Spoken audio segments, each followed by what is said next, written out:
మనలో మన స్వభావాన్ని కానీ మన సంస్కారాన్ని కానీ మనం ఎలా మార్చుకోవాలి. ఎంత క్రోధంలో ఉన్నా మనం, ఎంత కోపంలో ఉన్నా క్రోధంలో ఉన్నా మనం ఇతరులకు దూరం చేసుకుంటాం కానీ వాళ్ళని ఒక విధంగా కక్ష సాధింపు చర్యలు కానీ మనం చేయకూడదు. వాళ్ళు ఎంత దుష్టులైనా సరే వాళ్ళు కూడా ఏదో ఒక మంచి గుణం ఉంటుంది. దాన్ని మనం తీసుకుని దాని ద్వారా మనం వాళ్ళకి మంచి సంకేతాలు, మంచి భావనల ద్వారా వాళ్ళకి మంచి సంకేతాలు ఇస్తుంటే వాళ్ళు కూడా ఎంతో మార్పు వస్తుంది. ఆ మార్పు ద్వారా వారు మనల్ని ఇప్పటికైనా గుర్తిస్తారు.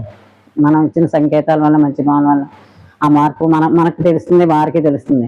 అంతేగాని వారికి శాపాలు ఇవ్వకూడదు. మనం శాపాలు ఇస్తే వారికంటే కూడా మనం దుష్టాత్మలుగా తయారవుతాం అన్నమాట. అలాంటి బాధ మనం ఎందుకుని తెచ్చుకోవాలి. మనం కూడా మనల్ని కొద్దికాలానికి గుర్తిస్తారు. వారు మనకు ఆశీస్సులు ఇచ్చే స్థాయికి వాళ్ళు వస్తారు. అప్పుడు మనల్ని వారే కాకుండా చాలా అందరూ గుర్తిస్తారనమాట. మనలో అంత మన స్వభావాన్ని మార్చుకుంటుంటే మనం ఎందుకు మనం కాదు కదా, ఇతరులు కూడా అందరం మార్పు వస్తుంది. ముందు మనం మారాలన్నమాట. ఇది ఎలా సాధ్యమవుతుంది? మనం ఆధ్యాత్మిక సాధనలో ఉన్నప్పుడు మనకి గుణాలన్నీ ఒకదాని వెంట ఒకటి మనకు వస్తూనే ఉంటాయి.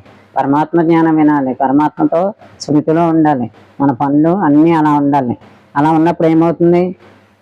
అందరూ సత్సాంగత్యంలో విని చెప్పే మాటలు కానీ అన్నిటినీ వంట పట్టించుకుని మన నడవడికలో మార్పు తెచ్చుకుని మనలో ఆ ప్రజ్ఞ తెచ్చుకుని ఉన్నామంటే మనకి చక్కని మార్గదర్శనకులుగా మనం తయారవుతాం.